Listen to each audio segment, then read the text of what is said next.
Voter তালিকা সংশোধন ঘিরে তীব্র রাজনৈতিক চর্চা। ১.৫ কোটি নাম বাদ যেতে পারে বলে দাবি দিলীপ ঘোষের। ভোটার তালিকার বিশেষ সংশোধন প্রক্রিয়া ঘিরে ফের তীব্র রাজনৈতিক বিতর্ক। বিজেপি নেতা দিলীপ ঘোষ দাবি করেছেন, চূড়ান্ত তালিকায় ১.৫ কোটি পর্যন্ত নাম বাদ যেতে পারে।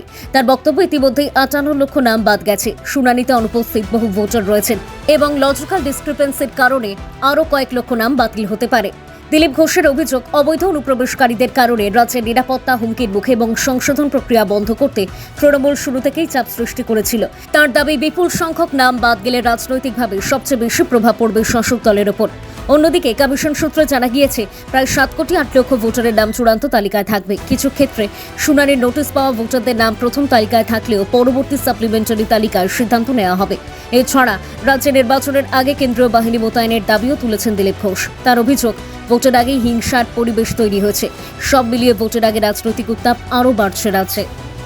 এটা আমরা আন্দাজ করেছিলাম ১ কোটির বেশি ভুয়ো নাম আছে, আর সেদিকেই যাচ্ছে। প্রায় ৬৫ লক্ষ বাদ হয়ে গেছে।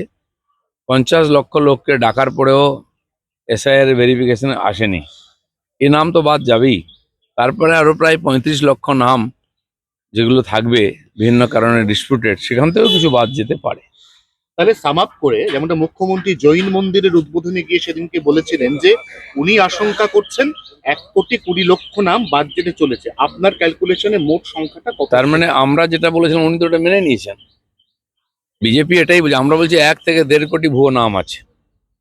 এই নামগুলোকে বাঁচাবার জন্য এত নাটক মমতা ব্যানার্জি লোকেরা করেছেন। ১.৫ কোটি লোককে নোটিশ দিয়েছেন ওনার কর্মচারীরা, এবং যাতে ব্যাপারটা পুরো গুলিয়ে যায়, যাতে ইলেকশন কমিশন রেগে মেগে বলে দেয় যাক আর ভেরিফিকেশন সবাই নাম ঢুকিয়ে দাও, সেই আশায় ছিলেন। তো সেটা হচ্ছে না। ওনারা গেলেন কোর্টও বুঝে গেছে এনাদের চালাকিটা, তারাও ছাড়ছে না। এই যে শুদ্ধিকরণ চলছে ভোটার লিস্টের, সবাই দিকে তাকিয়ে আছে। আমরা চাইছি এটা ঠিকঠাক হোক। নির্বাচন কমিশন এবং আদালত সবাই পশ্চিমবাংলার পরিস্থিতি বোঝেন, কারণ পশ্চিমবাংলা একটা বড় থ্রেট হয়ে গেছে। এখানে এত বিদেশি লোক, অবৈধ লোক ঢুকে পড়েছে। তারা যদি নাগরিক হয়ে যায়, ভোটার হয়ে যায়, তাহলে গণতন্ত্রের কি মানে থাকে? বা দেশের সুরক্ষায় আর পড়ে যাচ্ছে এখন রিস্কের মধ্যে। দেখুন সেদিন যে উগ্রপন্থীরা ধরা পড়েছে, তারা পশ্চিমবাংলা থেকে গেছে এবং টিএমসির মেম্বার, টিএমসি পার্টির লোক তারা।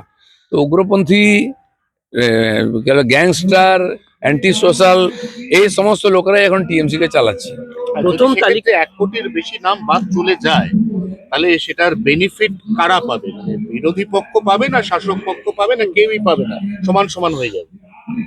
বিরোধী পক্ষ তো পাবেই। কারণ কি, যে ভোটটা বড় বড় নেতারা টিএমসি, দেখুন তাদের এলাকায় ৫০, ৬০, ৭০ হাজার করে নাম বাদ গেছে। 20% বেশি নাম, ৭৫,০০০ বাদ গেছে একটা অ্যাসেম্বলি থেকে। তো আপনি ভাবতে পারেন 25% নাম যদি ভুয়ো থাকে, যারা জিতে এসছে তাহলে কার ভোটে জিতেছে? ন্যাচারালি সমস্যাটা ওদের। তাই এসআইআর ঘোষণা হতেই আর একদম টিকি খাড়া হয়ে গেছিল। শেষ হয়নি, হতে দিচ্ছে না, এখনো সেই একই গন্ডগোল চলছে। তো বোঝাই যাচ্ছে কার ক্ষতিটা হবে। কমিশন সূত্রে খবর, প্রায় ৭ কোটি ৮ লক্ষ লোকের নাম থাকছে। কারণ প্রথম শুনানিতে যারা ডাক পেয়েছেন তাদেরও নাম থাকছে, নামের পাশে অ্যাডজুডিকেশন উল্লেখ থাকবে। অর্থাৎ ২৮ তারিখ যে প্রথম তালিকা কমিশনের, নতুন ভোটারদের নাম সাপ্লিমেন্টারি তালিকায় থাকবে।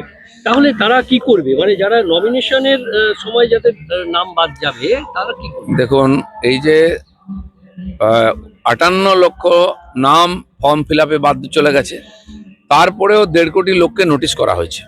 তার মধ্যে ৫০ লক্ষ লোক আসেনি, মানে ১,১৫,০০,০০০ নাম তো গেলই। এরপরে যে নাম বাদ যাচ্ছে তার থেকেও বাদ যেতে পারে। বাকি ডিসপিউটেড যেটা আছে ধীরে ধীরে সমাধান হবে, সাপ্লিমেন্টারি লিস্টে এসে যাবে। যাদের কাছে বৈধ ডকুমেন্ট আছে তারা কেউ বাদ যাবে না, তারা ভোটার হিসেবে ভোট দেবে। হ্যাঁ, মানে নামের নামের পাশে পাশে- প্রমাণিত হয়ে গেল যে শুভেন্দু বাবু প্রথমেই বলেছিলেন ১.৫ কোটি নাম বাদ যাবে। তাহলে কমিশন তো তার মানে সেই দিকেই হাঁটছে, দুজনের এরকম অঙ্ক মিলে গেল। আচ্ছা, মমতা ব্যানার্জি ২০০৫ সালে পার্লামেন্টে স্পিকারের মুখে কাগজ ছুঁড়ে দিয়েছিলেন, বলেছিলেন অনুপ্রবেশকারী ভরে গেছে পশ্চিমবাংলায়। তো তখন তো উনি এত আগে বলেছেন, আমরা এখন বললাম, তাহলে তো একই কথা বললাম।